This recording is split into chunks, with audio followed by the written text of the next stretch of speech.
అందరికీ నమస్కారం అండి. బ్రహ్మోత్సవాలు జరుగుతున్నాయని మీకు అందరికీ తెలుసు కదా. ఇది లాస్ట్ వీడియో అండి, మొన్న సాటర్డేది.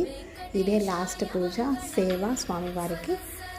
స్వామివారిని బాగా అలంకరించి స్వామివారికి అన్ని రకాల నైవేద్యాలు సమర్పించి వచ్చిన భక్తుల్లో కొంతమంది నృత్యంతో సంగీతంతో శ్లోకాలతోటి స్వామివారిని ఆరాధించుకున్నారండి. ఈవిడ గవర్నమెంట్ టీచర్ అంట, చాలా చక్కగా డ్యాన్స్ చేస్తారండి. వీళ్ళేమో ఆ చుట్టుపక్కల ఉన్న పిల్లలు. సో వచ్చిన వాళ్ళు వచ్చినట్టు ఇంట్రెస్ట్ ఉన్నవాళ్ళు ఒక్కొక్క కీర్తన అయిపోయిన తర్వాత ఒక్కొక్క నైవేద్యం ప్రసాదించిన తర్వాత పిల్లలు లేదా పెద్దవాళ్ళు పాట పాడడము నృత్యం చేయడము చేసి ఆ స్వామివారి దీవెనలు అందుకున్నారండి.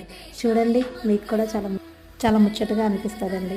ఈ జనరేషన్లో పిల్లలకి గుడ్లు గోపురాలు అంటే కొంచెం కష్టం. మాకు స్వామివారు అయితే అదే చెప్పారు, పిల్లలకి గుడ్లు గోపురాలు అలవాటు చేయాలి అనేసి. థ్యాంక్ యూ ఫర్ వాచింగ్ అండి.